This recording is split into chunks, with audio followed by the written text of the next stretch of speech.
Quiero hablar en nombre del comité de organización de esta conferencia, formado por esta fundación, la Coordinadora Nacional de Oficiales en Retiro, la Comisión de Verificación, Paz y Reconciliación, el Instituto Martin Luther King de la Universidad Politécnica de Nicaragua, la Asociación Procomes de El Salvador y el Centro de Prevención, Tratamiento y Rehabilitación de Víctimas de Tortura de Honduras. Ante todo, señalar que esta es una conferencia internacional que es posible gracias a la cofinanciación de la Agencia Asturiana de Cooperación del Gobierno del Principado de Asturias y del Ayuntamiento de Gijón, también de la Fundación Hijos del Maíz y de la Coordinadora Nacional de Oficiales en Retiro de Nicaragua. Entonces, solo eso, pedir que tengamos buen trabajo, ¿no? Muchas gracias. Saludo en nombre del Ministerio de Educación del Gobierno de Reconciliación y Unidad Nacional a las y los participantes en esta importante conferencia por la paz y la reconciliación. Este foro tiene primordial importancia porque permitirá reflexionar sobre los beneficios de estos grandes postulados, generando compromisos para el desarrollo de acciones que pongan en práctica estos valores. El Ministerio de Educación de Nicaragua está comprometido con la lucha por la paz y la reconciliación. Hemos participado junto con nuestro pueblo, organizado junto con las organizaciones magisteriales, estudiantiles, juveniles, de barrios y comarcas, todos dirigidos por el Ministerio de Educación. Estamos desarrollando la campaña nacional de alfabetización de Martí a Fidel, habiendo logrado a la fecha reducir el índice de analfabetismo al 4.1%. Nuestra institución, en conjunto con la Coordinadora Nacional de Oficiales en Retiro, CENOR, como miembros integrantes de la Comisión Nacional de Verificación, Reconciliación, Paz y Justicia, que instituyó nuestro gobierno, presidido por el comandante Daniel Ortega Saavedra, desde inicios de este año y acorde con el espíritu de esta conferencia y del Año Internacional por la Paz y la Reconciliación, hemos desarrollado temas alusivos a la cultura de paz y la educación intercultural en los institutos de secundaria más representativos de esta capital. Como nicaragüenses, compartimos con ustedes el deseo de que todas y todos, sin distingos de sexo, raza, religión, cultura y colores políticos, vivamos en un mundo de paz y bienestar. Bienvenidos y bienvenidas a esta tierra de Darío y de Sandino. Los recibimos con mucho afecto y estimación, con espíritu de lucha y de trabajo. Hacemos votos por el éxito de esta importante conferencia.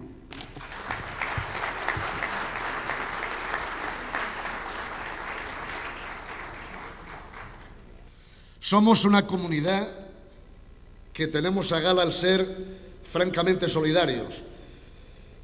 El ámbito de la Comunidad de Asturias lo abordará, lógicamente, el responsable de la agencia, pero desde el caso concreto del municipio de donde yo provengo, una ciudad a pie de mar de 300.000 habitantes aproximadamente, y que ya desde hace muchos años, desde el 95, venimos aplicando una petición de Naciones Unidas que en muy pocos lugares hoy se sigue aplicando, que es el 0,7 del presupuesto neto de cualquier gobierno de cara a la ayuda al desarrollo. Pero el 0,7 no es un fin en sí mismo, el 0,7% y más. Por tanto, en los últimos años estamos en torno al 0,8%, al 0,80%. Yo diría que en lo personal hay dos aspectos que a mí me impactaron especialmente.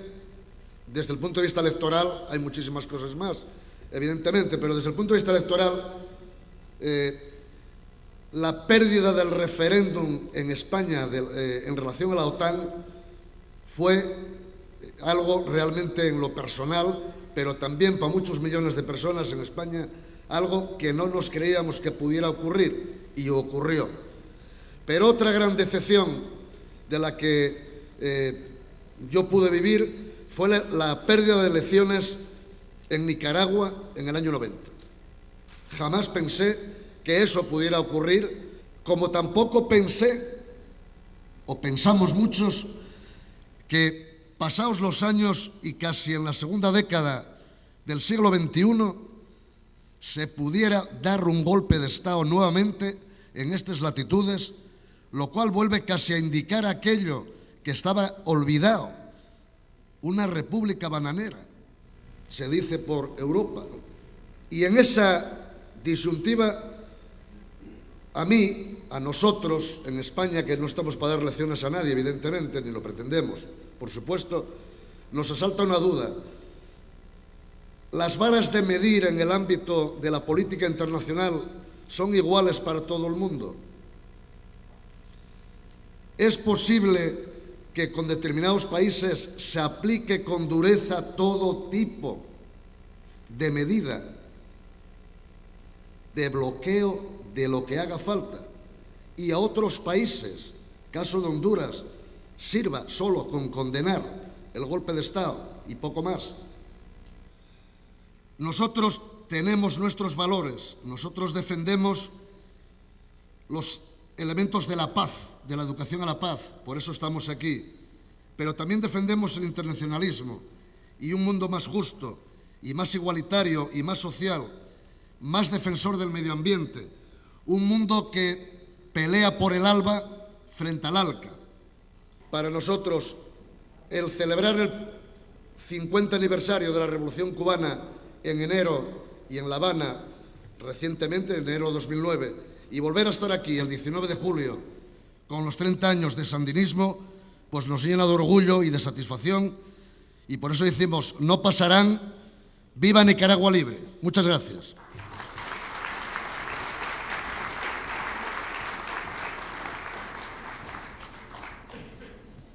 Quiero, en primer lugar, mostrar nuestra solidaridad y la repulsa total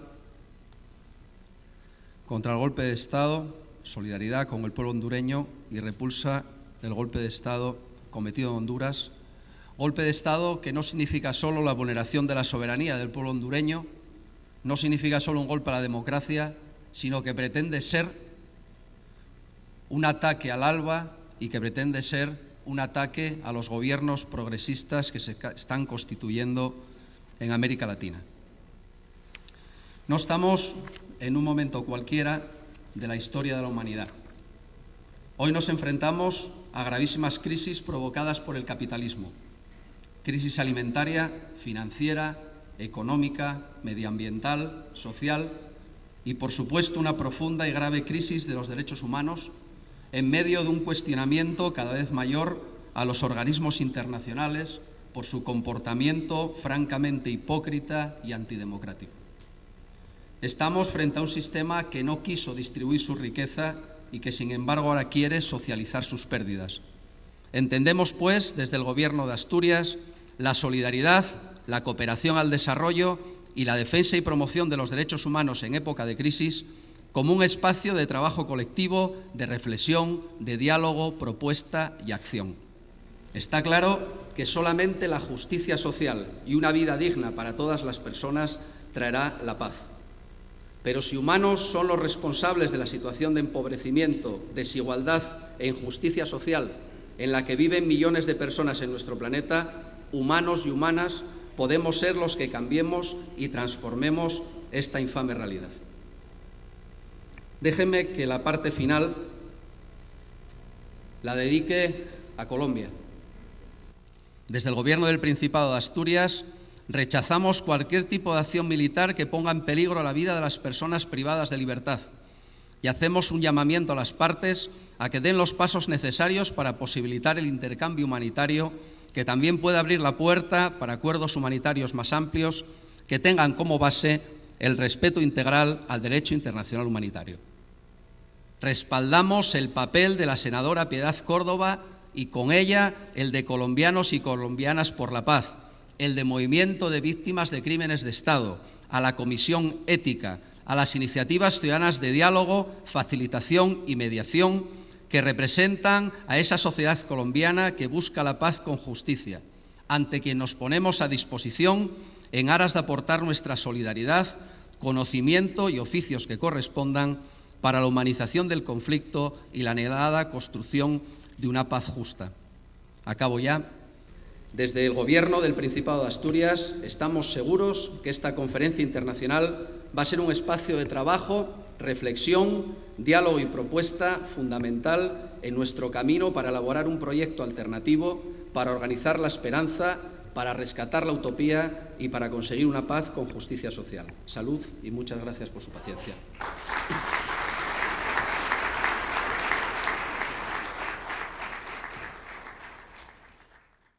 Con su espíritu clarividente, Juan 23 indicó los 4 pilares sobre los que descansa la paz: la verdad, la justicia, el amor y la libertad.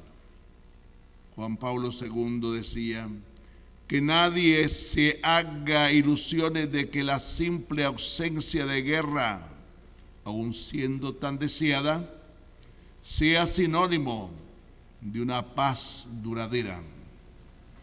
No hay verdadera paz si no viene acompañada de la equidad, verdad, justicia y solidaridad. El objetivo de la encarnación del Hijo de Dios es el de establecer la paz o comunión con Él y en una fraterna sociedad entre los hombres. La paz es la aspiración fundamental de cada hombre y de toda la humanidad, hasta el punto de que su concepto casi se confunde con la felicidad.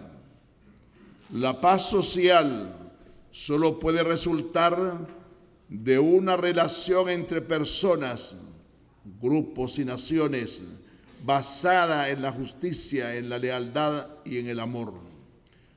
Actualmente la humanidad va aprendiendo que mientras existan el hambre y la miseria, persistirá un desorden radical, fruto del egoísmo de los individuos y de las naciones, y así es imposible conquistar una paz duradera.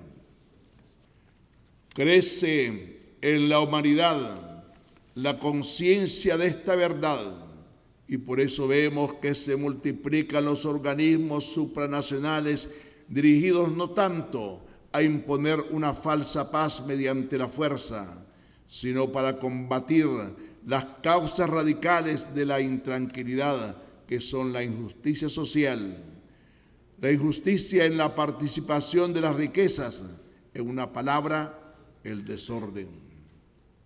No puede haber verdadera reconciliación entre las personas y los pueblos si la conciencia contrita del pecado no se proyecta positivamente en una actitud de solidaridad.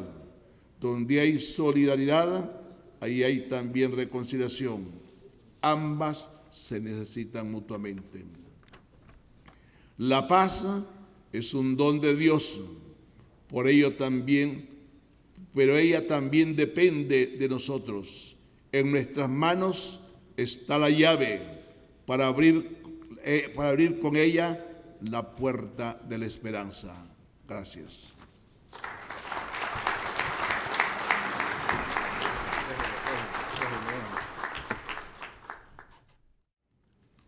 Tengo el honor de leer un mensaje de nuestro secretario general del Consejo Mundial de las Iglesias, con su sede en Ginebra, Suiza, para esta conferencia. Estimados participantes de este foro, mis calurosos saludos desde Ginebra. El trabajo por la paz y la reconciliación Es un trabajo ingente, ya que la violencia y sus consecuencias en sus múltiples expresiones son un flagelo que golpea a nuestras sociedades. La región centroamericana ha vivido una experiencia de violencia en las últimas décadas que ha dejado fuertes secuelas en la sociedad. Por eso, esta iniciativa sirve para profundizar los caminos para construir la paz. Esta aspiración debe de establecerse en Centroamérica para construir una zona de paz y cooperación donde se ha visto amenazada por el reciente golpe de Estado en la República de Honduras. Esto demuestra una fragilidad de la democracia que necesita ser fortalecida a través de una participación más efectiva de los pueblos. Esperamos que este foro contribuya al restablecimiento de la democracia en este país. Este año que celebramos el Año Internacional de la Reconciliación, propuesto a la Asamblea de las Naciones Unidas, sabemos y saludamos el esfuerzo que ha realizado uno de los coorganizadores de este evento, el Instituto Martin Luther King de la UPOLI, para que esto fuera posible. Tener un Año Internacional de la Reconciliación hubiera sido algo impensable en el contexto de las Naciones Unidas unos años atrás. Paz, reconciliación y justicia no pueden considerarse uno al margen del otro. Se requieren mutuamente y en la búsqueda de los mismos debemos tener a los grupos más vulnerables, a los más afectados, a las víctimas de los conflictos como centro de nuestra atención.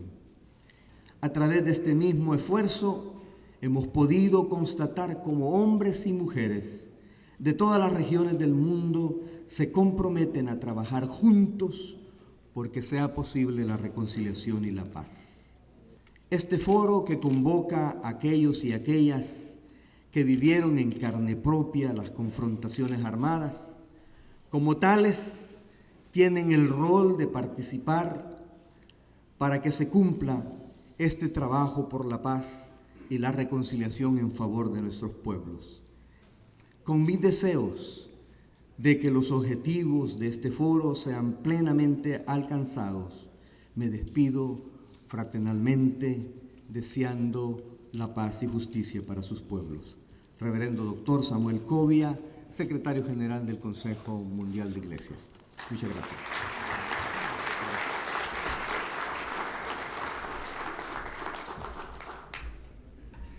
Cuando aún no han transcurrido 15 años del cierre del capítulo bélico que vivió nuestra región centroamericana, época en la que nuestros pueblos han venido trabajando por construir la democracia, por aprender a vivir en democracia después de décadas de dictadura. Y en este aprendizaje esperanzador se produjo un zarpazo en Honduras que nos obliga a reflexionar a todos con más profundidad alrededor de los retos de la construcción de la paz y de la reconciliación.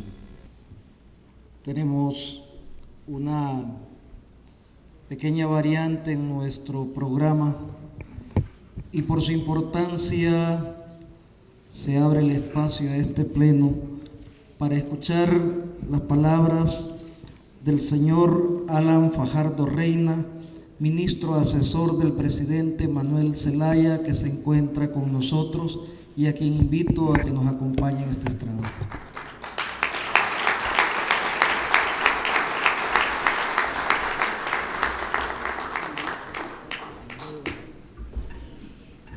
Hay un sector militar que cree que su papel no es salvaguardar el Estado de Derecho, sino que hay un problema de ortografía. Se cree que se debe salvaguardar el Estado de Derecha.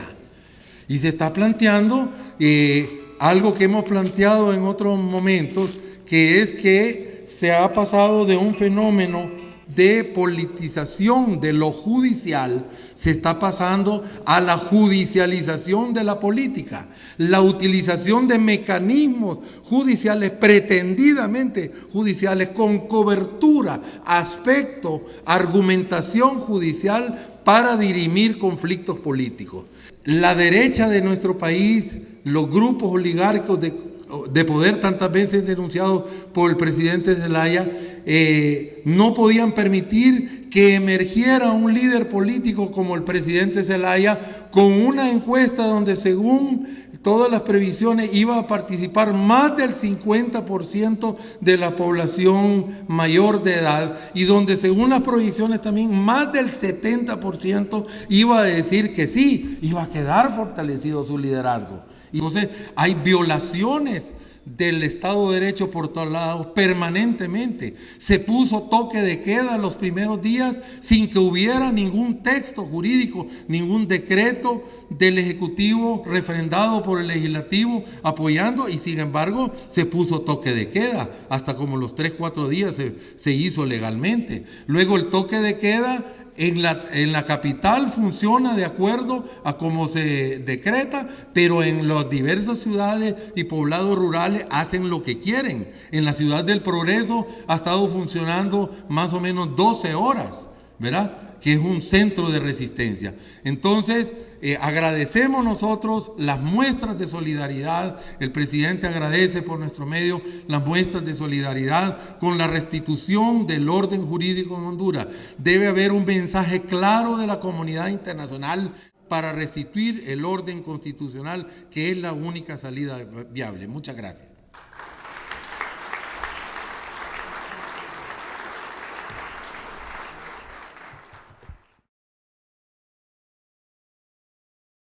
Me hubiera gustado que los temas asignados para ser tratados aquí no se hubieran convertido de repente en algo tan dramáticamente urgente y pertinente para la nueva situación imperante en nuestra región.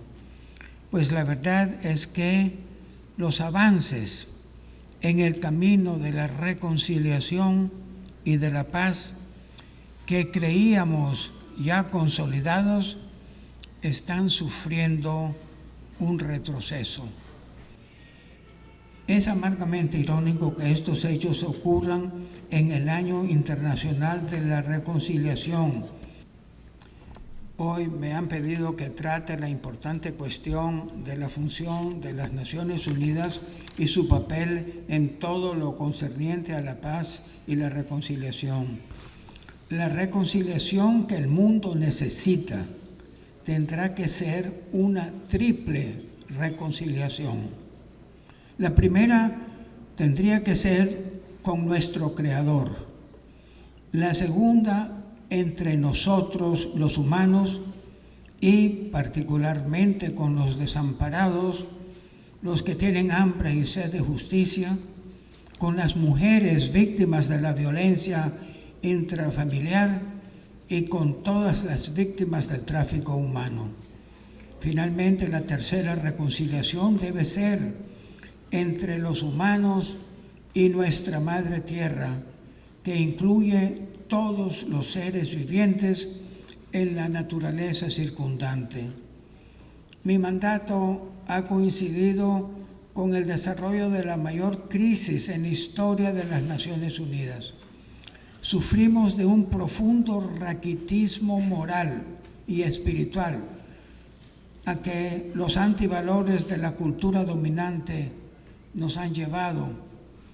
Yo he querido iniciar un proceso de cambio de esta triste realidad con el propósito de que la ONU realice su enorme potencial y se convierta, de hecho, en la organización mundial más importante para ayudarnos a sobrevivir las múltiples crisis convergentes que hoy amenazan con la extinción de la propia especie humana y la capacidad de nuestra madre tierra para mantener la vida. No se trata simplemente de reformar la ONU. Ya estamos mucho más allá de reformas, parches o remiendos. La ONU tendrá que ser reinventada y para hacerlo la comunidad internacional tendrá primero que ponerse de acuerdo sobre la clase de mundo que queremos.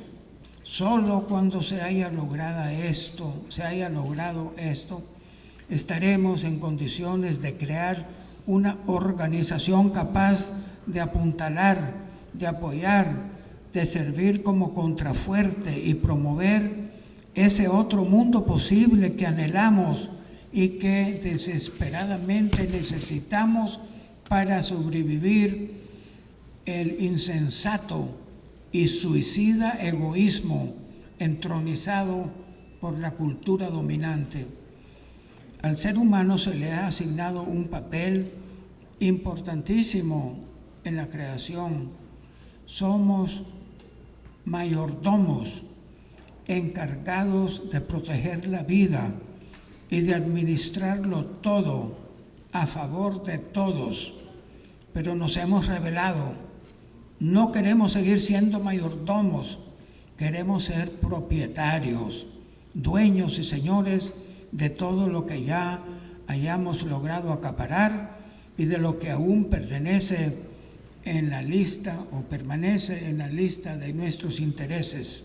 El concepto absolutista de propiedad privada y la definición del ser más como el tener más, ambos promovidos por el capitalismo, es lo que inevitablemente promueve la codicia, la irresponsabilidad social, la sobreexplotación de los recursos naturales, la proliferación de bases militares, las guerras, los gastos cada vez más astronómicos en los presupuestos de defensa de los poderosos. Nunca se podrá alcanzar la paz y la reconciliación entre nosotros si no comenzamos por reconciliarnos con el Creador, aceptando nuestra vocación de mayordomos, tutores del bien común de la tierra y de la humanidad. Pero obviamente el proceso de la triple reconciliación que el mundo necesita tendrá que emprenderse en forma simultánea. No debemos esperar que se logre la primera para iniciar la segunda, ni que se logre la segunda para iniciar nuestra reconciliación con la Madre Tierra. Todo tendrá que ser un proceso simultáneo de múltiples reconciliaciones. Todos, sin excepción, tenemos grandes reservas de fuerza moral y espiritual en los valores y principios de nuestras respectivas tradiciones religiosas o ético-filosóficas.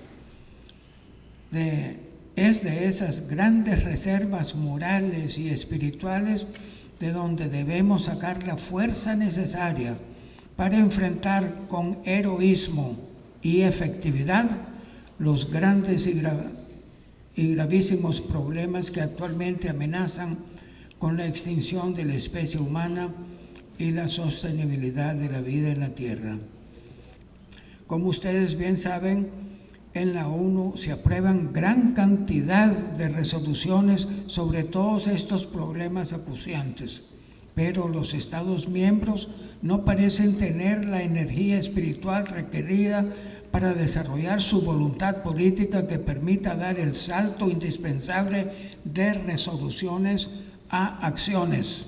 En este orden de cosas, lo que más urge es reconciliarnos con la mitad de la humanidad que permanece en un inaceptable e inexcusable estado de pobreza y hambre, al que el egoísmo y la codicia, exacerbados por el capitalismo, los ha llevado.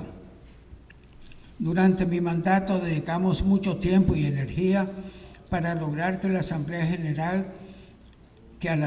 General se le permitiera decidir sobre la nueva arquitectura financiera, económica, monetaria y comercial mundial y terminar con la que nos impusieron unos pocos estados hace ya más de 64 años. Siempre se dijo que la Asamblea General no tenía el expertise, la capacidad técnica necesaria para tratar de estos asuntos. Tuve la suerte de formar un equipo que, sin lugar a dudas, es mejor que el que tiene Estados Unidos, el Reino Unido, Francia, Alemania, y nadie se atrevió a decir que la Asamblea General no tenía el expertise. Nadie, ni siquiera sugerirlo. Eso fue nuestro principal esfuerzo en la lucha contra el hambre y la pobreza. El documento final de la conferencia ya fue aprobado por la Asamblea General. También hicimos bastante en el tema de la violencia intrafamiliar y sobre tráfico humano, pero todas son luchas que tendrán que continuar y la presión popular sobre sus respectivos gobiernos tendrá que aumentar y mantenerse. Celebramos una sesión en la cual se aprobó la celebración del Día Mundial de la Madre Tierra. Quisiera ahora